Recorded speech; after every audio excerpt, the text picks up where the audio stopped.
Well, it's the government has changed so much since about 1960, and it's all over everything now, including education. And Harvard doesn't like some recent things it's been demanded to do, but it's obeying hundreds of pages and of rules that are detailed and that they have to comply with because they have a lot of money from the government.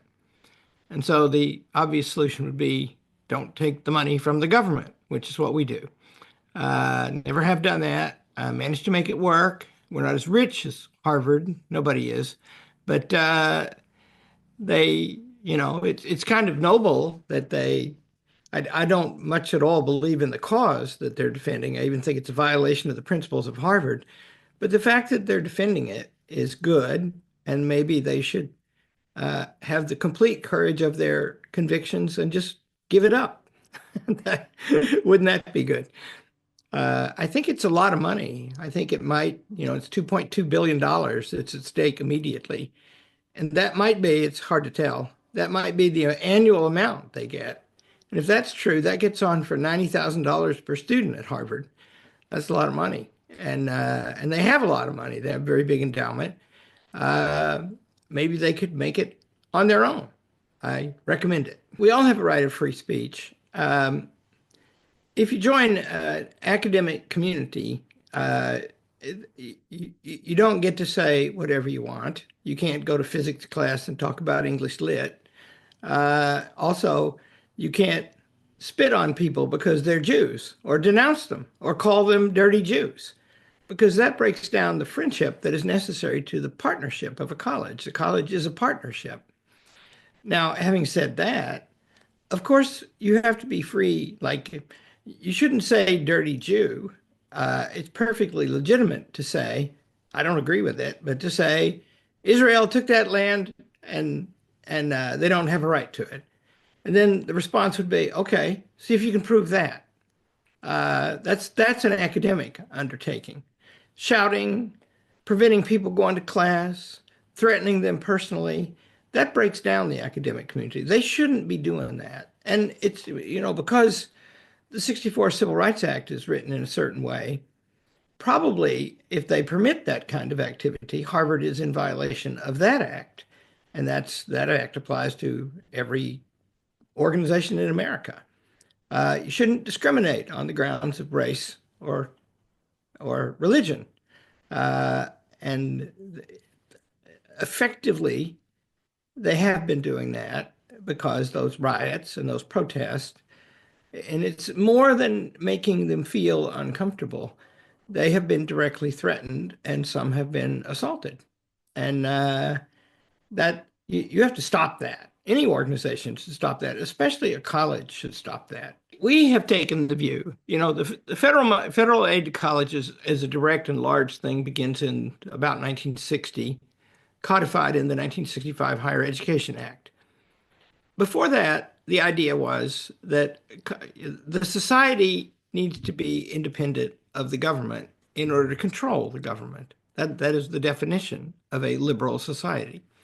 And if the government organizes in detail how people are trained, which it seeks to do now, education is very centralized. There's a top-down bureaucracy that begins in the Department of Education, and there are lots and lots of rules.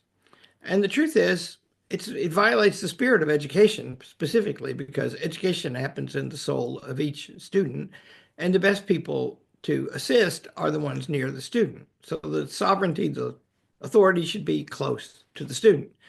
And so, yeah, that's right. If the federal government, let's say, in China, for example, they prescribe everything they want to and very many things, right? And that means the people do not have that critical independence of the government to be in control of the government. So that's a good argument. I agree with that argument. Um, this is a fight, and the president is uh, he's good in a fight. His methodology is often ask for a lot and then get what you want if you can. he wrote a book about that called The Art of the Deal. And so he's asking for a lot right now. What he really wants wouldn't be clear, and in the nature of the case, it's hard for him to make it clear if he's trying to win an argument. Uh, so I don't think that the federal government, I mean, first of all, we specifically have always refused millions of dollars every year that would look like free money if when you get it. But that particular donor, uh, that particular donor prescribes hundreds of pages of rules with which you must comply under force of law. And Hillsdale College doesn't have any donor that does that.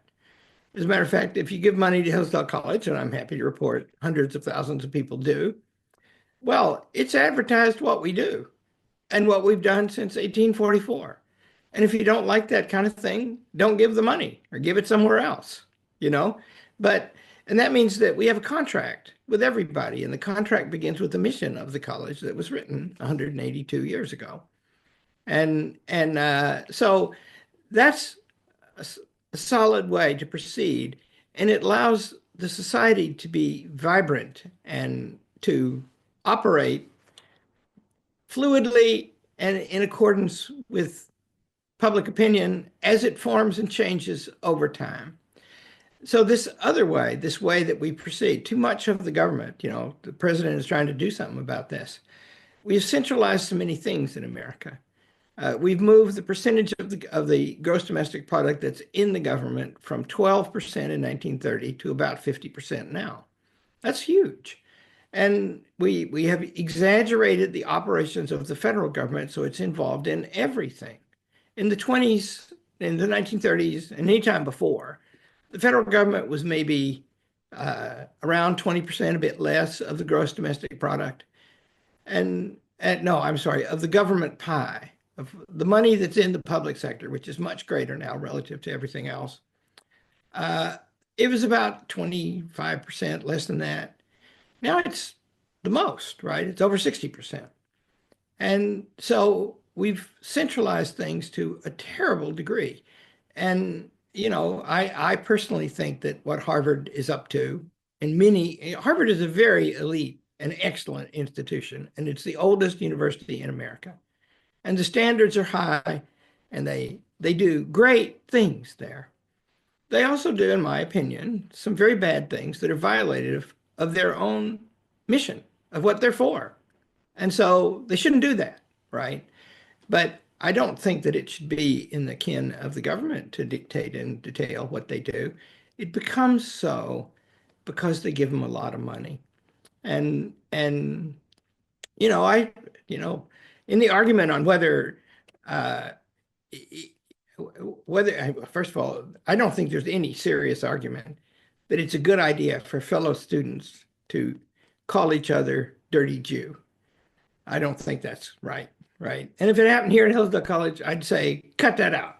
And they would, and if they didn't, I could send them away.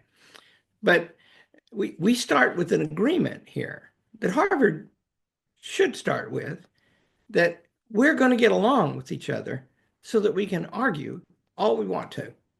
And it doesn't have to come to blows, and it ought not, right? And so they have failed in that particular, and that's bad, right?